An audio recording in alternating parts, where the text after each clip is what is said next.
Have you checked the children? You're a little mad sometimes. Hi, I'm Chucky. Wanna play? Sometimes that is better. You're gonna need a bigger boat. What's up, everyone? Welcome back to the Horror Show. I'm Cecil Laird. Jaime Fuego here. And we are here to review one of my top 10 most anticipated films of 2024. Not mine, and, but... well, you know what? In retrospect, yeah, for sure. I will say, obviously, we do our reviews starting with talking about our overall thoughts, then the story, the acting, the effects, the cinematography, all that stuff in turn. But I'm going to start off and say that, yeah, We're talking about Imaginary, by the way. Yeah. Well, fair enough. Yep, good point, good point. Yeah, I wanted to skip right over the title.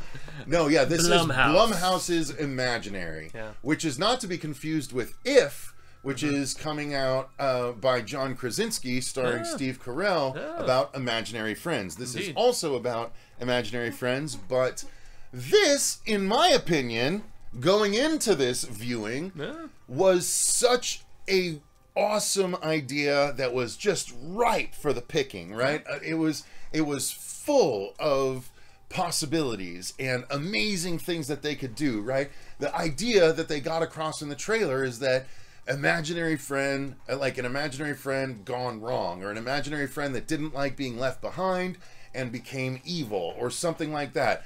And then the trailer showed us a teddy bear that turned into a giant scary bear. And we had a couple of trailers. We saw a good amount of that bear, a little bit of something else, and then we got nothing else in addition to those things in the actual film. Everything in the trailer is all the good stuff in the movie. I am so pissed off at this point. I was so excited. I'm sorry. I was so excited about this film. I am so disappointed, and I had to have a drink or two just to calm my nerves in order to not come on here and just rail against the dying of the light. You know what I mean? Like, just, this was a rough sit. It was. I had moderate curiosity. I wasn't like totally over the moon from the trailer, but I was like, okay, as you had mentioned, it was a solid concept that I felt like could, with how they just presented it, you know, with the one scene, which is, without super spoilering things, I mean, you know, getting into that sort of territory, like, there's a lot of exposition, and that is one scene where they're really trying to get across, you know, that how in-depth this possibility could be for an imaginary friend gone wrong. Yeah. Don't really get a lot else beyond that, you know, in this. It takes, like, 2/3 of the film to actually get to a more interesting point, and even then, it was just kind of a mess. You made an analogy after the film where you said Night Swim, the first 2/3 were interesting, and then it fumbled the bag in the last third. It just went and off this the rails film, and to you, was kind of the opposite. It totally was. All right, please expand without me well, I mean, stealing the words out of your mouth like a leprechaun. Do leprechaums do that? Probably not. Anyway, go ahead. Yeah. Well, I mean, it's the appropriate month to be talking about Nights of Fair enough, being here in March, man. But yeah, so I mean, both Blumhouse releases, and I actually did enjoy the first 2/3 of Night Swim to a point, and then the third act just went bonkers, off the rails, stupid, illogical, whatever. I'll take your word for it, because I skipped that one. Yeah, this film took 2/3 to actually get to the actuality of the concept they showed in the trailer. It was plotting. I can't believe how long it took to get to the meat and potatoes. It was unbelievably boring, and I will give them some credit for the fact that that's where the ambitious aspect of this film actually came into play, was the third act, and yet it was cherry picking from Alice in Wonderland, and it was cherry picking. It was ambitious in all the things that they were trying to. It was ambitious, but it hodgepodge together. To me, it was ambitious in the sense that it was. Okay, all right. I got to be very careful because my non-PC mind came up. I was going to say dance like, around. Imagine. You have to imagine someone. You have to do the off rhythm like worm walk. You know. Imagine someone with cerebral palsy entering into a dunking competition. So we're talking about Cartman trying to actually be in the Special Olympics. Saying, and yet he was like, even worse than some of the actual special. Everything was against this project from the start. You know what I mean? It was not going to be successful with the script that they had. I guess that's what it boils down to. Yeah. This script was bad. It was like it was a kernel of a good idea, expanded on in like the most uninteresting ways and most like here are the beats we have to hit, so we're just going to hit these beats and we're going to skip any kind of development in between these beats that make us care about the characters. Most notably with the characters, and that was where I really, because we're told how the dynamic of these characters is. Anyone that thinks he doesn't ever interrupt me, boom, right there. Yeah. That's an example. You're not wrong. You're not wrong. No, I want to hear what you have to say. Yeah, no. But so this film most definitely did have us being told how great the relationship was, you know, with lots of telling, very little showing in this film. Very little showing, including a father character. So I mean, if we're gonna, I guess we've kind of spoken our piece about overall thoughts. Yeah, overall thoughts. We were both ways. disappointed. I was really disappointed in this movie. You know, not that I had high expectations. So go ahead, story. So before you continue with your thoughts, rewind a little bit. Give them the story. So the story is essentially you have a mother to two stepdaughters. You know, she has married this guy, and so he has two girls. You know, one is a teenager, kind of on the angsty, very protogenic side. You know, joining a new family with two daughters. Yeah, and so she's trying to connect with the two of them. She's having a better time with the younger one than with the angsty, very stereotypical. You know, I'm a pissed off teenager, and you know. But we didn't even get that. We didn't even get much of that. Alley cat is our thing, and you're just like, God, you're right. Like that was the one scene where they're like, see, this is the conflict within the family. It's like that's the conflict. And yet, Dad's barely there. He's a British actor. I've seen in a few things, but you kind of get the vibe that he was on set for maybe a day because he's like not really in this movie. Yeah. It feels like they were like, okay, he's got another job he's got to do. Let's write him out for a good 45 minutes of the film. Yeah, he has to go on tour, and so you know whatever. And then we'll bring him back at the very, very end. Yeah, and like, yet what? And yet the trailer spoils a lot of things that we don't actually have revealed till the end of the second act as we segue into the third and 100%. final one. And like they build this movie like you were gonna get cool giant bear scariness throughout the film. None of that shit happens until the third act. None of it happens until well past an hour into the film. And it barely happens in the third act. Oh my God, it was so frustrating. There's a lot of other stuff going on. Your movie, as derivative as it is not interesting enough to make us wait an hour before you show us anything cool. Yeah, because that third act, I mean, it borrows from Alice in Wonderland. I mean, the younger sister. I don't like being this way. Her name is Alice. I don't Alice. like being this way. Yeah, that's I why don't like reacting to films this way. That's why I try my damnedest not to. But then you've also got to, I mean, don't stare into its eyes. Siskel and the Ebert. lights, you know man. What I mean? Like, you know, that's, I mean, that's the thing. You're copping some stuff from Pennywise and Stephen King's It. The Deadlights, for sure. Deadlights, 100%. Yeah. There's a lot that this is very derivative and just kind of hodgepodging different, like there's Labyrinth, a bit here, there's a bit It, very much. There's so, like it's just and it's none not. Of it feels there's fresh or original. There's Child's Play 2019. A little bit, like there is. It's just why? And yet it's very PG-13. Like at least Megan. There's characters that die in Megan. There's characters. You know? Yeah, I mean, is it a spoiler to say that the body count is less?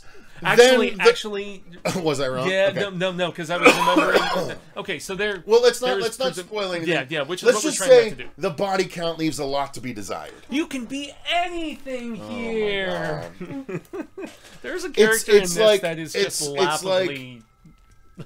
It's like someone wanted to do an homage to I Know What You Did Last Summer. Yeah, where Jennifer Love Hewitt's spinning around. What are you waiting for? Yeah, no, it's that. But it's the jovial antithesis of it, right? It's the antithesis, except it's also an 80-year-old woman, like, instead. Yeah. Oh my God, this movie's really bad, you guys. It's not good.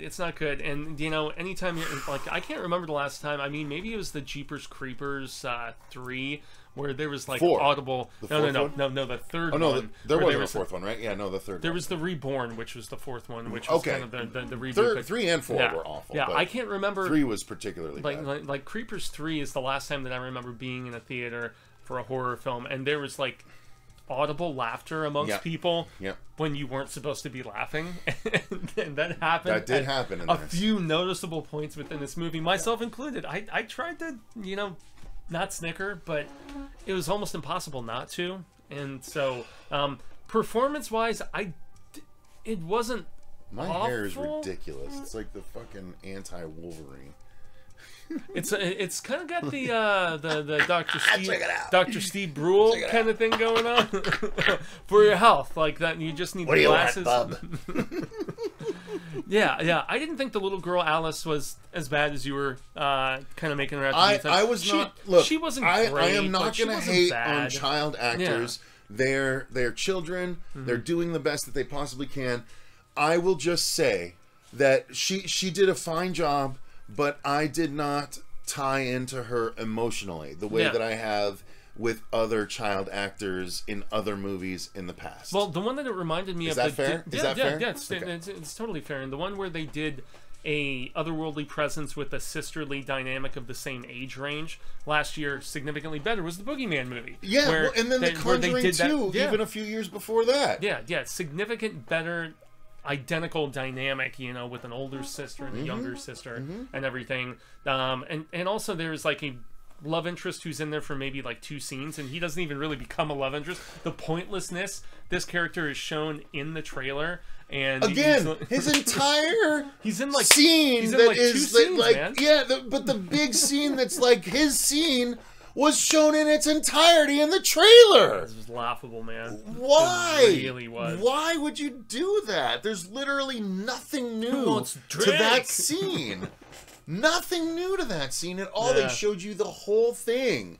So much so that I will admit, I passed out for 2 minutes in this, and it was this scene where it was the dude, the love interest, quote unquote, in the house, and seeing the bear and holding the string under his foot, and then the bear comes towards it, and then it's also a scene it that goes turns on for into too long. Again, this scene aped from another scene where it was a little girl that runs through a shadow and becomes a big girl, and like it's a little bear that becomes a big bear, and it's the exact same scene from. I woke up, like I opened my eyes right when it's the bear. It's the quick flash of the bear, and then it's like, boom, you know, wake up. Oh, it was just a dream kind of thing. And I was like, there was no difference. Like, I didn't miss anything by falling asleep for that tiny little segment. No, you definitely did not, I'm sorry, but it was just uninteresting enough to force me to fall asleep in the first act. I didn't fall asleep after that. I stayed awake, but it was just that boring, dude. Yeah, like, the first hour or so of this movie, as we specified, nothing really happens. You know, acting, once again, not bad, but there's so little given to these characters with regards to this script that there isn't a lot of instances to shine, and then it's where you veer into the stuff with the aged babysitter of the girl who's now grown up, returning to her family home and everything. The revelation about her realizing things that's shown in the trailer doesn't happen till pretty late in the film. And so, once again, another instance of a trailer so far ahead of the movie. A trailer spoiling things for us, where the way it's paced and edited, you're supposed to have an element of mystery about that. Because she's seen things, and, like, are they actually there? And there's a therapist that shows up that confirms whether or not they actually are. And, I mean... And there's the old woman that knows more, you know, the old woman neighbor that knows more about the situation. Lots of exposition, all the exposition. Like, it's so derivative throughout and so uninterestingly told. And it's just, it's such a bummer, man. Yeah. And then acting-wise, like, there's some stronger than others, but overall... It's kind of weak in the acting department. It's I gotta not great. be honest. It's not great, but I don't think they were given the best material to work with. That's true. Problems start with the script in this one for sure. Yeah.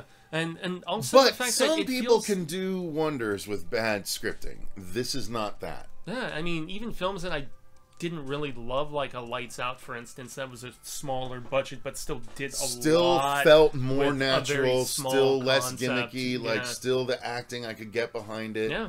Could get behind the acting of Smile. Come Play was another one we talked about recently. You know, I mean, sometimes you can do... This is just not that. You can do lower budget PG-13 horror that is incredibly effective. You can develop relationships. This didn't bother doing that at all. And also, you know, as we get into like production design and stuff like that, the look of it, uninteresting. The look of where they go in this other world, and the fact that they're kind of breaking their own rules throughout as far as the potential for escape and things like that. The labyrinth and also, portion. Yeah, and also just the look of it, it's like somewhere between the labyrinth and something that you and I have praised here in videos for the horror show channel before, where we think about the boogeyman aspect from Ghostbusters, where all the doors to all these different rooms and things of that nature is kind of doing that sort of bit. Not very well, unfortunately. Done very poorly. Yeah, not engaging. They make all the wrong decisions. I was not a fan of a lot of the cinematography. A lot of it felt too claustrophobic. The whole goddamn thing, and I don't know if this is the theater or the film itself. It looked dark, but everything was dark through the whole thing. Really dark, even the dark. Even the more brightly lit daytime scenes. But in the horror scenes, you couldn't see any of the things like that you were supposed to be scared of. And I thought that was everything was super dark. Yeah, it was so bad. I have an astigmatism at this point in my Me life too. that doesn't necessarily help very much. Yeah, and it looked. I had my glasses. Dark, it looked like dog shit. It was so dark. Couldn't make out anything. It was so bad. Well, and there were also and I didn't even have a problem with that Game of Thrones episode in the final seasons that everyone hates. There was a big battle that took place at night that everyone's like, I couldn't see anything. I saw it fine. This movie was too dark compared to that.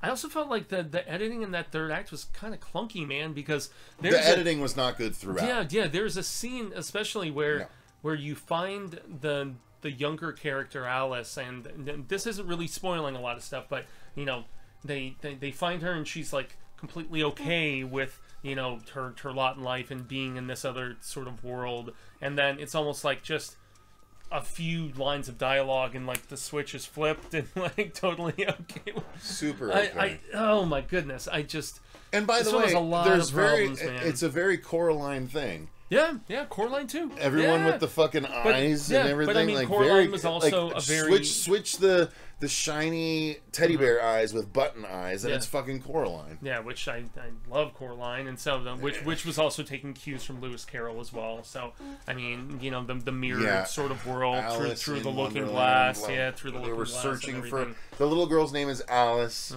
so they're searching for Alice in this fucking imaginary. Oh my god, so bad. Yeah. I'm so frustrated, you guys. Like, this doesn't happen that often with films. This, again, let me reiterate, this was one of my top 10 most anticipated films of 2024. And this is one of the biggest letdowns I've had in recent years on this channel. And I feel like that's why I'm not railing about it as much, because I wasn't really anticipating this that much. Once again, I was so excited about the idea. I saw potential with the concept, because it was going to be the darker underbelly of what If is trying to be. If is trying to be like the sweet possibility of this sort of interaction, this sort of dynamic, and this was going to be like, okay, well, imagine if what you connected with in this otherworldly presence was not of, you know, the jovial, sincere, kind variety, you know, because there's potential for both good and bad. The idea is so cool. Like, what happens to the imaginary friends when they get left behind? They get angry. They get bitter.